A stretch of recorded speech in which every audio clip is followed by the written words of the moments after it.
let's look at another area in which we seem to be different, and our lifestyles seem to be distinctive, and that is in our relationship with our parents. Because I think the majority of us here were born over here, okay, we were born at a very early age. Right? You came over here at a very early age, or you were born over here. Now, how different are you from, say, other group of, say, English boys and girls of your age, in the attitude to your parents? I think that comes back to culture, doesn't it? They bring us up the way they were brought up back home.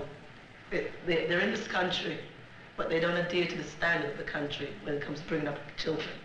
They stick to the standard that they had back home, which was, I say don't, because. No reason, just because I say don't, so don't. And that's the end of that. They want to bring us up in their lifestyle. And what is that lifestyle? I mean, if you do anything wrong, like my mum used to say to me, when I used to get in trouble at school, my mum used to say to me, when she did anything wrong, she'd go home, and my mum would give her some piece of backside with some piece of branch and just, you know, they say we got it too easy over there.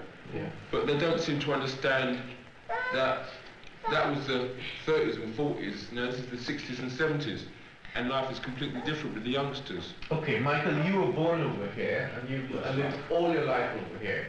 All right, and the way you speak, we can tell you were born over here. What are the differences? What are the differences in your attitude to your parents? You can know what you've been sitting and thought about it online. You find in a lot of black families that they look after the old. Yes. Very old, and you get them staying in the same house, you know, with the rest of them. They say that you could get 3 generations grow up in the same house, you know. Whereas in a white family, you know, you've got your mother and father. But then after their sons and daughters have grown up, that's that. They don't need no more. They haven't got any regard for age. I'm not saying all of them are the same, but a lot of something that is distinctive. Yeah. Yes. Well, what about your attitudes to mixing and relating to white people? To British native people?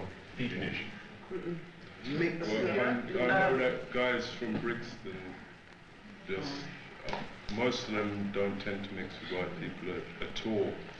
Yes, I do say I've got an identity problem, you know, because I'm not West Indian like my parents are, and I've got nobody to identify with being as I'm British. You know? It's really bad.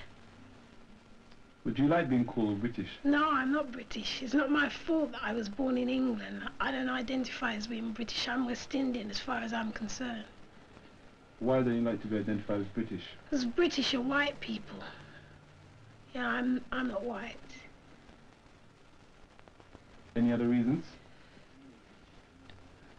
Well, you know, Britain just doesn't have anything for me. It just doesn't do anything for me.